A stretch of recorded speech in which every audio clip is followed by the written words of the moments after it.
je te passe la parole. Voilà. Então, hoje nós estamos aqui. É um prazer receber Maya Gambis. Donc, aujourd'hui, à l'Association de la Cause Bébé, nous avons le grand plaisir de recevoir Maya Gambis. Maya Gambis, que é psicóloga, psicanalista, professora na Universidade no Quito, e que neste momento está fazendo a sua tese de doutorado sobre a questão do bebê, a criação e a criatividade, numa parceria entre a Universidade Paris-Cité, antiga Paris 7, e a Universidade Flaxo, lá no Quito, com uma professora que vem da antropologia, que se chama Maria Fernanda Troia. Donc, j'ai raconté que tu fais ta thèse en partenariat entre l'Équateur et la France, et aussi avec une co-directrice qui vient de l'anthropologie. Voilà. Ok, sí, Merci perfecto. beaucoup d'accepter l'invitation. Muito Gracias. obrigada por ter No, aceitado a mí, o nosso convite. no, muchas gracias. Muchas gracias, Erika y Carolina. No sé si está aquí Carolina, que estuvo, bueno, que me invitó y me estuvo organizando conmigo. Entonces, gracias. Voy a apagar mi cámara mientras presento, porque la conexión es mejor, ¿sí? No, no importa, ¿no? Después vuelvo a Não aprender al importa. final. Va bene, sì. A ver, déjame E ver. eu, então, que passo para o italiano, já que eu não falo espanhol, né? Sí, bueno, Et moi italiano qui, entiendo mejor, oui, je italiano entiendo passe, mais il n'y mejor. a pas de raison de passer à l'italien, mais comme je ne parle pas l'espagnol, c'est l'italien qui me vient de la tête. Staverio, ok. E ela Perdón, explicou voy que ela vai a... tirar a câmera porque a conexão, gente, no Quito Sí, não é fácil. Então, ela vai tirar a câmera dela para ter certeza que os sí. slides e a voz passam, porque é bem difícil lá. Bueno, ahí sí ven bien, ¿no? ¿Ven bien y escuchan bien? Oui, sí, ¿Cuánto tiempo tengo? Carolina me dijo que tenía como media hora. sí, ¿Es así? sí, sí. Porque si no, empiezo a cortar cosas, ¿no? ¿Está bien media hora? Non, non corta, non corta. Ok. Une demi-heure et après encore des questions, tranquillement. Ok, voy a tratar de hablar no tan despacio y no tan rápido para poder incluir todo lo que tengo escrito, ¿sí? Perfeito. Bueno, hola con todos, con todas. Estoy muy contenta de estar aquí con ustedes. Gracias nuevamente, Erika. Gracias, Carolina, por esta invitación y gracias a la causa de los bebés de Brasil por su acogida. Es un grupo bastante grande. Qué lindo, qué lindo. Gracias a todos por su presencia. Bueno, como les dije, lamentablemente no hablo portugués. ¿Está bien si hablo así o es muy rápido, Erika? Está bem, não? ¿Está bien? Meninas, Sí. ótimo. Ok, no E- hablo portugués, entonces diré más o menos despacio, pero si necesitan aclaraciones, no duden en preguntarme. D'accord. Eh, el subtítulo, entonces el título es este, el bebé, el título que propongo, el bebé es como un bosque, la creación más allá de la creatividad. Y el subtítulo lo tomo prestado del antropólogo Temengold en una conferencia que dio en 2023 y ya veremos por qué. ¿Sí? Eh, aquí. Entonces, empiezo con esta cita de Alexander van Humboldt, no sé si algunos lo conocen, es un naturalista, bueno, de tiempos, ¿no? Del siglo XVIII, naturalista y explorador pionero de la selva amazónica de Venezuela y luego de los Andes de Ecuador entre 1799 y 1804. Yo creo que no llega a Brasil Alexander van Humboldt. En fin. Observar correctamente es mucho más difícil de lo que la mayoría de las personas imagina. Ver no es necesariamente observar. En Francia tenemos un dicho, es el árbol el que oculta el bosque y quiere decir que cuando la mirada se enfoca en un detalle de una escena, impide ver el conjunto o su complejidad. No sé si debe haber una expresión equivalente en portugués. On va ¿Sí? chercher. On va chercher. Bon. En su esencia, la frase también plantea la cuestión de lo invisible o de lo que se vuelve invisible, algo relevante cuando hablamos tanto del bebé como del bosque. En esta exposición propongo hacer un paralelo entre el bebé y el bosque para ayudarnos a pensar mejor en el bebé real, con el fin de apreciar su potencial creador psíquico, fuente de creatividad. En estas dos imágenes que dialogan entre sí, la sábana blanca, que se quiere una metáfora que nos permite resaltar nuestros temas, el bebé y el bosque, que brillan por el silencio que les imponemos desde una mirada exterior desconectada. Es desde el reverso de esa mirada que podemos verdaderamente descubrirlos. Entre paréntesis, el hecho de que envolvemos a nuestros bebés para introducirlos socialmente en casi todas las culturas es algo que me parece interesante en sí, pero bueno, no voy a indagar más en esa pista, digamos. Es a través de esta inversión entonces de miradas que abogo por un estado de creación elemental y como base de mi reflexión sostengo lo siguiente. El bebé como el bosque tiene una vida psíquica. El bebé como el bosque posee saberes. El bebé como el bosque tiene un gusto refinado. El bebé como el bosque es un conocido desconocido. El bebé como el bosque es fundamentalmente creativo. Abordaré estas afirmaciones de manera transdisciplinaria en la intersección entre el psicoanálisis, la antropología y el arte, agrupándolas bajo tres ejes que se entrelazan: observación, lenguaje y creación, que como dijo Erika es el tema de mi doctorado, de mi tesis que estoy cursando ahora bajo su dirección en París Cité. Entonces, primer eje, observación. Empiezo aquí.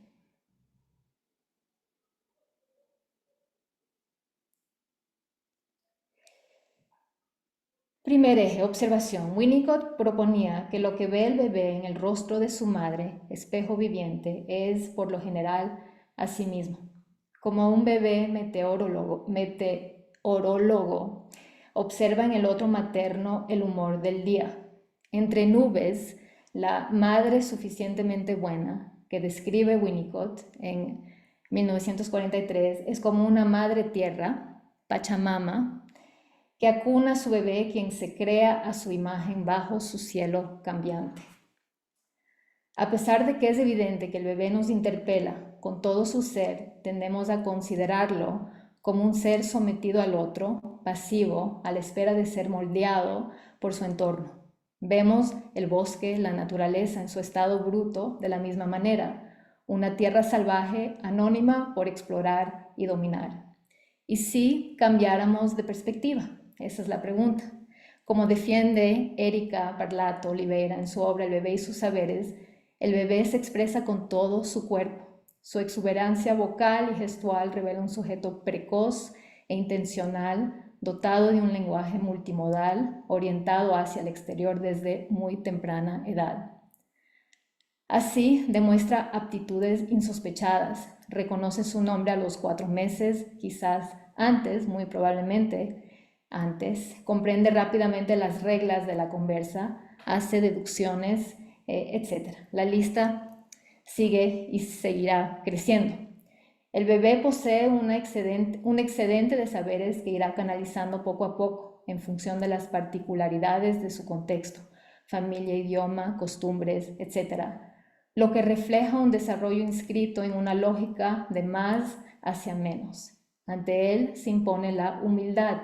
Somos investigadores novatos, ciegos ante la abundancia de sentido que se nos escapa. El bebé representa un mundo paralelo, vasto, en gran parte inexplorado. Para apreciarlo en su justa medida, necesitamos nuevos ojos, como los ojos agudizados de los bebés o los ojos de los primeros exploradores, para poder afinar los nuestros. En un giro de roles adulto-bebé, el bebé es nuestro maestro en cuanto a la observación. Aborda la realidad sin prejuicios, todo está por descubrirse, digno de asombro. Esto me lleva a acudir a la postura de Alexander von Humboldt, quien cito arriba y quien nos acompañará a lo largo de esta presentación en curso, cuando descubre Sudamérica, el nuevo continente, con sus ojos bien abiertos. Sumergirse en sus diarios de viaje es un buen ejercicio que nos entrena para reaprender a ver. Enriquecer nuestra capacidad de observación clínica es un requisito previo para redescubrir al bebé, como también al bosque. Estos conocidos, desconocidos que están ahí, presentes ante nosotros y que, sin embargo, nos cuesta reconocer sin un filtro teñido por nuestras interpretaciones excesivas. ¿Será una violencia necesaria? Aludiendo a esta idea de Piaget-Olanier de 1975. Es común escuchar: qué lindo bebé, tiene hambre, tiene sueño, está de mal humor. Qué bello bosque, está en peligro, hay que protegerlo. El bebé y el bosque son cercanos y lejanos a la vez. Propongo que ante ellos hay algo en nosotros que los reprime, como si fueran extranjeros inquietantes, portadores de un saber profundo oculto en lo más íntimo de nuestro ser. Los subestimamos con el pretexto de que la inteligencia se basa únicamente en un desarrollo exponencial del menos al más, de aprendizajes adquiridos en el tiempo. Bajo esta luz, el bosque queda excluido del potencial psíquico y el bebé está en espera de humanización o de subjetivación. ¿Todo bien? Maya, juste pour savoir, on est toujours au diapo 4, c'est bon? Oui, je le D'accord. laisse. Oui, oui, oui. C'est juste Juste pour pour nous savoir, accompagner site pendant... d'internet, oui. Oui. Ça va le rythme? Ça va? C'est ¿Está bien? parfait. Todo ¿Sí? mundo tá entendendo? Faça um ok para ela ficar feliz. Ça va. Ok. La clínica del bebé, incluso la de Freud, cuando observa inesperadamente a su nieto de 18 meses y luego elabora el Fordá, el juego del carrete, no se reduce a las capacidades cognitivas crecientes, aunque éstas nos informan sobre la especificidad humana. El bebé real, un revolucionario, renace de la observación directa, a distinguir del bebé teórico, recreado a partir de los discursos neuróticos de los adultos. Es un ser altamente intuitivo que comparte con nosotros su inteligencia emocional sobre sí mismo y su entorno y nos invita a entrar en contacto con esa sensibilidad enterrada capaz de despertar al niño que llevamos dentro. Asume una parte activa en las interacciones que provoca. El bebé mira, es mirado y se hace mirar, como lo menciona Marie Couvert, quien subraya el apetito relacional del bebé cuando convoca al tercero al encuentro. Remito, no sé si la conocen, a sus trabajos. Yo no la conocía, es Erika quien me habló de ella, la clínica pulsional del bebé. Entonces, los bebés saben. Bajo una observación fina, el infans, aquel que por excelencia no habla, es elevado a lactante sabio. ¿Sí? Aludo también aquí a la obra de Ferenczi, que habla de el sueño que escribe, perdón, El sueño del lactante sabio en 1923, no sé si conocen. La sabiduría infantil es un tema recurrente, no solamente en el psicoanálisis, sino en el arte, la literatura, poesía, pintura. Escenificada, por ejemplo, en esta obra ideada por Leonardo da Vinci en 1490, la Madonna Lita, la Virgen lactante. Este bebé es testigo de la mirada que se posa sobre él, que reivindica, según el artista. Si sacamos una lupa en búsqueda de pistas, vemos que sostiene el pecho con su mano izquierda y con su mano derecha oculta un jilguero, un ave, designando al tercero. El bebé se presenta como el vínculo que une a su especie con las otras especies, entre la tierra y los cielos, entre lo tangible y lo intangible. Lejos de ser el apéndice del cuerpo materno, el bebé es el anclaje del saber transversal de la triada, al mismo tiempo que encarna la creación. La Virgen con el niño o el niño en estado de creación. Hago la pregunta. Las fotografías de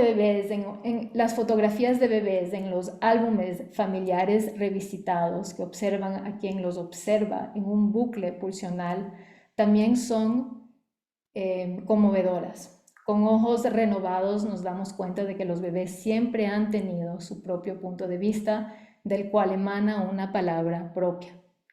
Es esta cualidad observacional, cultivada desde un lugar implicado, reconectado con las historias de las que formamos parte, la que lleva a Humboldt a confirmar que las plantas también hablan, mediante un lenguaje visual que podemos escuchar con los ojos. El bebé y el bosque, sostenidos por nuestra mirada cómplice, amplían el campo del lenguaje, borrando la línea entre naturaleza y cultura. Paso al segundo eje, lenguaje. La ampliación del campo del lenguaje es un paso clave en el puente entre creación y creatividad, entre bebé y bosque. Para Eduardo Kohn, antropólogo, admitir que los bosques piensan requiere un esfuerzo de descentramiento antropocéntrico y un retorno al signo como vehículo de comunicación entre los seres vivos que subyace en lo simbólico. Ahí donde el signo es unificador entre todas las especies, lo simbólico autoexcluye al ser humano. Kohn se apoya en Charles Sanders Peirce, filósofo del siglo XIX, padre de la semiótica. Esta es una cita un poco larga, pero es importante, la voy a leer y aquí la tienen para leerla a su ritmo. Las formas de vida humanas y no humanas, porque son intrínsecamente semióticas, dan prueba de lo que Peirce llama inteligencia científica. Por científica no entiendo una inteligencia humana, consciente o incluso racional, sino simplemente una inteligencia capaz de aprender por la experiencia, lo cual es otra forma de decir que gracias al proceso semiótico pueden crecer. Y esto a su vez es otra forma de decir que ellas piensan por sí mismas. Su libro se llama Como piensan los bosques, el libro de Kohn, ¿no? Es una pista que nos incita a explorar las raíces del lenguaje, a profundizar lo más lejos posible en la lengua para intentar tocar el fondo originario. Las vocalizaciones del bebé, el canto de los pájaros se presentan como una puerta de entrada hacia lo arcaico.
Cito a Lacan, lo que sabemos hacer con la lengua supera con mucho lo que podemos explicar en términos de lenguaje.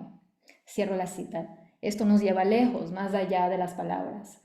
Como envolturas sensoriales, intuimos que los sonidos enigmáticos que se emiten tanto del lado humano como del lado animal no son aleatorios. Hay una cadencia manifiesta en la prosodia del balbuceo que deja entrever el lugar reservado para el otro, el llamado sublimado transmitido hasta nosotros reúne una mezcla de necesidad y deseo, de ser escuchado. Charles Darwin, observador riguroso inspirado por Humboldt, había visto claramente que la adaptación estéril en nombre de la supervivencia no lo explicaba todo en la naturaleza. La afinidad por lo bello que alimenta la atracción entre las especies es una fuerza subjetivante poderosa que le da sazón al concepto de la evolución.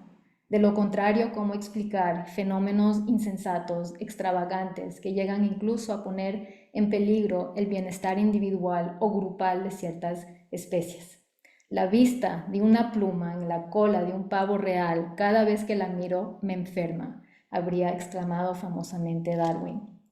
Otro caso desconcertante, conocido por los aficionados a las aves, es el del ave del paraíso soberbio, Superb Bird of Paradise. No sé si hay amantes de las aves aquí. Muestro este corto video de lo que son capaces las aves. Esto es solo un pequeño ejemplo. Hay tantas manifestaciones tan extrañas entre el macho y la hembra, aves de distintas especies. Entonces el macho es el que está de color azul, ¿no? Azul y negro.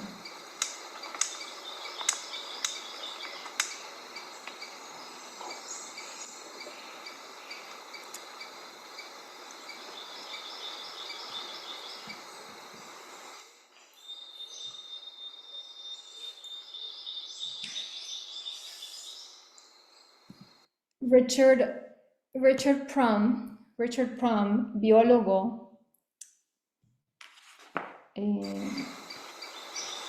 voy a dejar esto aquí un ratito así. Voy a dejar eso así. Richard Prum,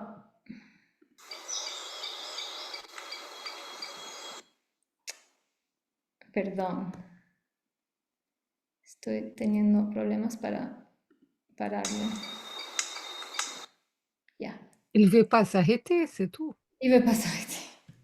Richard Prum, biólogo, rescata ideas de Darwin descartadas por la ciencia sobre la selección sexual y a través de ellas ofrece una definición contemporánea de la belleza que pudiera reivindicarlo y recibir la aprobación científica que merece. La belleza no es solo una atracción, este es Prum, lo estoy citando, la belleza no es solo una atracción, la belleza es una atracción coevolucionada en la cual las preferencias y los objetos de preferencia se han moldeado a lo largo del tiempo. Así los animales pueden jugar un papel distinto y vital en su propia evolución a través de sus elecciones sexuales y sociales. Arbitrario no quiere decir accidental, señala Prum. Su obra, no sé si les interesa, se llama The Evolution of Beauty, ganó un premio, bueno, The Evolution of Beauty de 2017, la evolución de la belleza. Resaltamos este punto es esencial para nuestro propósito. El modo de expresión refinado de los organismos depende de su gusto sofisticado, ingrediente sine qua non de su vida psíquica que revela la matriz estética del lenguaje. El bebé y el bosque, con la biodiversidad que alberga, son sus portavoces. La receptividad que muestran al contacto con su entorno revela una preferencia por las formas melódicas y armoniosas que les reflejan en una gran danza del ser viviente.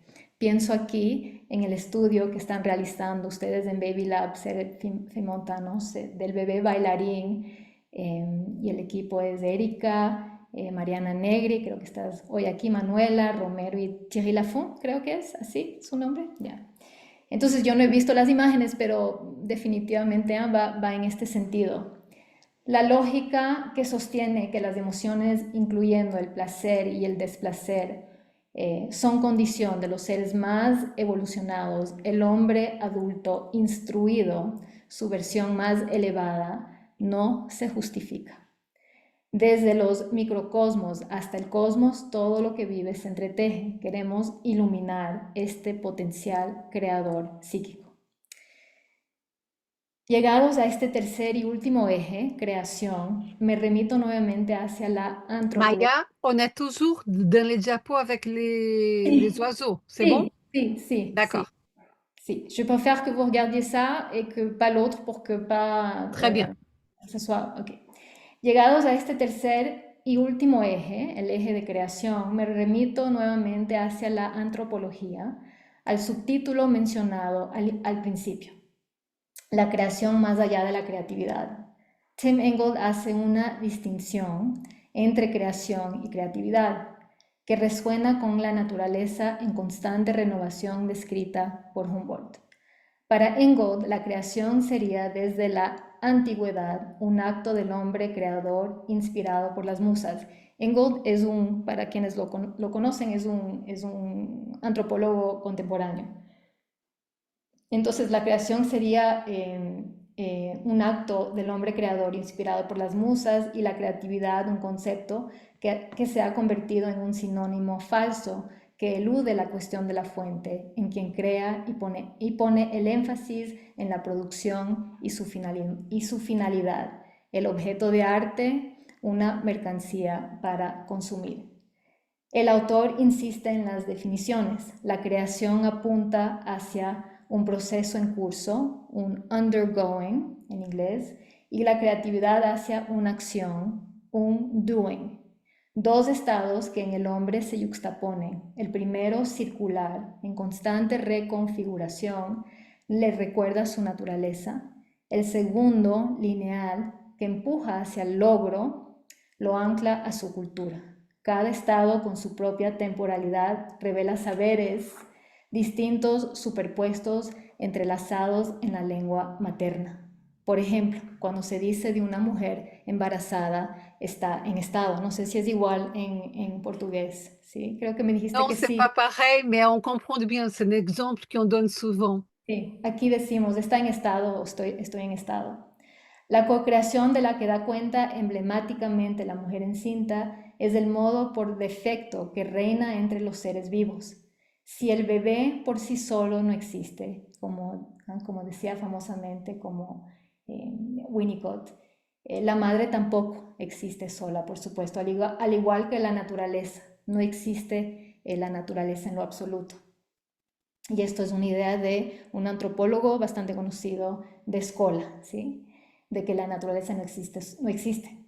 Ellos coexisten en un tejido, ellos todos coexisten en un tejido del viviente que los excede, animados por un estado de creación, una corriente por debajo que forma una ola por encima y que concebimos como la creatividad en movimiento.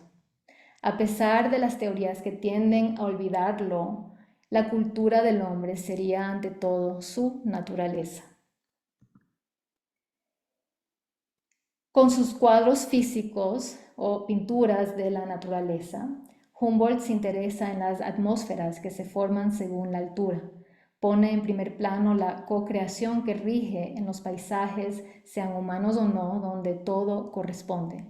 La idea de la co-creación corre en los distintos campos disciplinarios, desde Darwin a Freud, a Da Vinci, a Ingold, a Winnicott, etc., entre otros. Bernie Krause, músico bioacústico, no sé si lo conocen, en un impulso similar explora otras herramientas para poner en evidencia esta misma idea. Sus grabaciones sonoras, soundscapes, convertidas en espectrogramas, miden las variaciones de frecuencia entre los organismos sometidos colectivamente en el tiempo a las inclemencias climáticas. Sus efectos, a veces invisibles, no son silenciosos. Las huellas visuales que emergen son flagrantes. La abstracción, con sus colores ruidosos, muestra cómo cada habitante del bosque ocupa un lugar diferenciado en la sinfonía de los sonidos.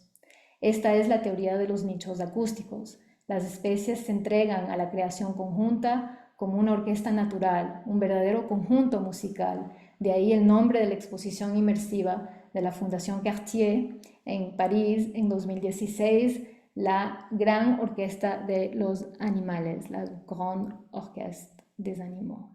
Eh, entonces aquí podemos ver como esto es un espectrograma de Bernie Krause y aquí él va aislando cuáles son los distintos cantos de las distintas especies y se da cuenta que cada especie va a ocupar una frecuencia distinta, no se van a rivalizar, digamos, entre una misma frecuencia. Cada uno va a ocupar su lugar dentro eh, de este patrón, digamos, de esta matriz. Y este es un pequeño clip que enseña cuál fue la exposición, que fue muy emotiva, fue muy exitosa en la Fundación Cartier. Entrabas en una sala y estabas rodeado a la vez por lo sonoro y también este soporte visual que te permitía un poco ver las frecuencias y cómo se mueven y cómo se reparten, etcétera.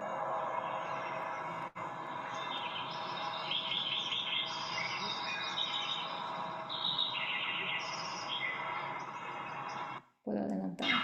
Entonces los colores van cambiando. Había personas que lloraban en la sala, en la exposición. Era tan fuerte, tan potente los sonidos y a la vez lo que muestra Bernie Krause es que a través del tiempo, porque él tiene muchos años haciendo grabaciones en todas partes del mundo, en paisajes naturales, en todas partes, en Latinoamérica, en África, en Australia, y a través del tiempo se va dando cuenta de que hay mucho menos canto en estos espacios naturales, que hay mucho menos diversidad, ¿no? Que los bosques los bosques son más silenciosos. Aquí en Ecuador, por suerte, no son tan silenciosos, son muy ruidosos. Cuando entramos a un bosque, bueno, hay mucho canto. Entonces, sigo. Ya mismo termino. Sí, aquí está el espectrograma del bosque y finalmente un espectrograma parece mucho una pintura, ¿no? Un caos organizado que difumina el límite entre producciones humanas y animales y ahora también producciones artificiales, ¿no? El arte artificial es todo otro tema por explorar. ¿Pueden los animales ser artistas? Pregunto, y entonces los bebés, ¿ah? ¿Pueden ellos también ser artistas? Eh, Richard Fromm, el biólogo que mencioné antes, él defiende que los pájaros y que los animales sí son artistas. Entonces él tiene toda una teoría, una argumentación alrededor de eso que es interesante. Pienso también aquí en el libro fotográfico del profesor Bernard Gols, ¿no? Del psiquiatra infantil. Es psiquiatra infantil, seguramente lo conocen a todos, psicoanalista, que escribió junto con Gilbert Ramy, Bébé chef d'orchestre, une danse des mains. Bebé directores de orquesta, una danza de las manos. Un bebé sano es como un bebé sano finalmente es como un investigador innato que procede a partir de la prueba y el error, explora los límites, juega con su voz, sus manos, etc. Se adapta e improvisa en una relación circular con su entorno. El bosque también nunca deja de crecer, de reinventarse y de modificar sus estructuras en respuesta al viento, a la lluvia, a los seres que lo conforman y a todo lo que lo circula. Para volver a la cuestión del arte y su valor clínico, que creo que el arte tiene verdaderamente un valor clínico también, el cual es descartado por la ciencia, diría que el rol del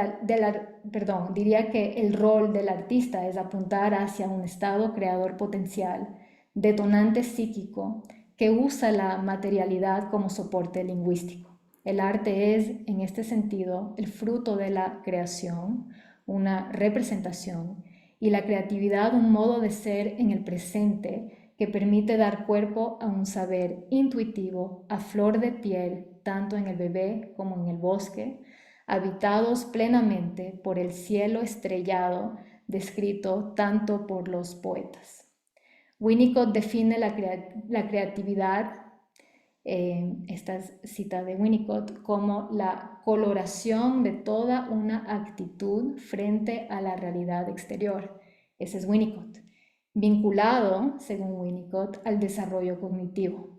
Proponemos desjerarquizar la creatividad, ¿ya? Este soy yo ya, desjerarquizar la creatividad y en el cruce entre coloración y actitud, inscribir el estado de creación afinado por una vitalidad constante, latitudinal, y una expresividad variable longitudinal, a flor de piel en el bebé como en el bosque, quienes ondulan al compás del buen viento. ¿Sí? Entonces, esta es una idea que estoy realmente es nuevita, es una idea nueva que estoy intentando explorar.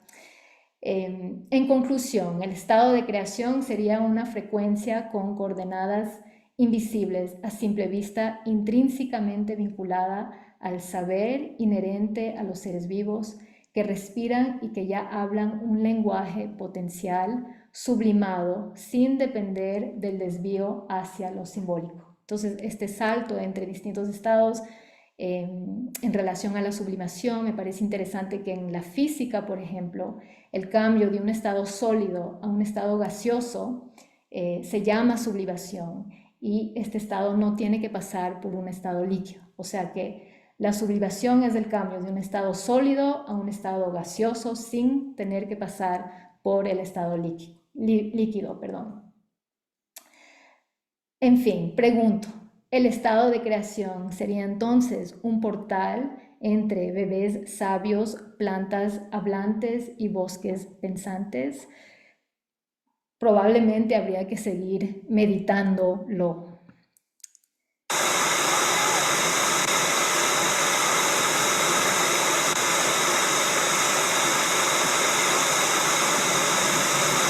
Este video yo hago estas instalaciones o intervenciones, digamos, en el bosque a modo de meditaciones.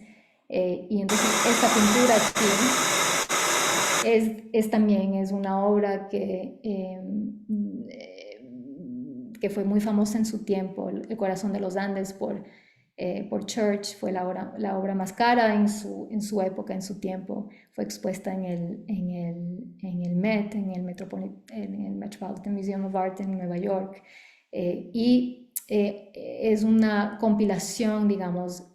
Church era muy influenciado por Humboldt y entonces se crea con Church lo que se llama el Hudson River School en Estados Unidos, en Nueva York, y son paisajistas, son pintores paisajistas que empiezan a pintar los paisajes, pero reinterpretándolos, o sea que no son paisajes realistas, hay gran parte de imaginación. Este paisaje, si bien se inspira, ¿no? de Church, si bien se inspira de un paisaje en Ecuador, porque él vino 2 veces a Ecuador, no es verdaderamente, es a partir de un recuerdo emocional, intuitivo, ¿sí? Y eso es lo que decía Humboldt, la naturaleza hay que conocerla a través de uno mismo, con las emociones que inspira, con la intuición, no solamente por la ciencia, con los instrumentos de medición, etc. En fin, el estado de creación sería entonces un potencial, proponemos que sería entonces un potencial vital, que es arbitrario e intencional, que es correlacional, que es invisible a simple vista y que es fuente de creatividad.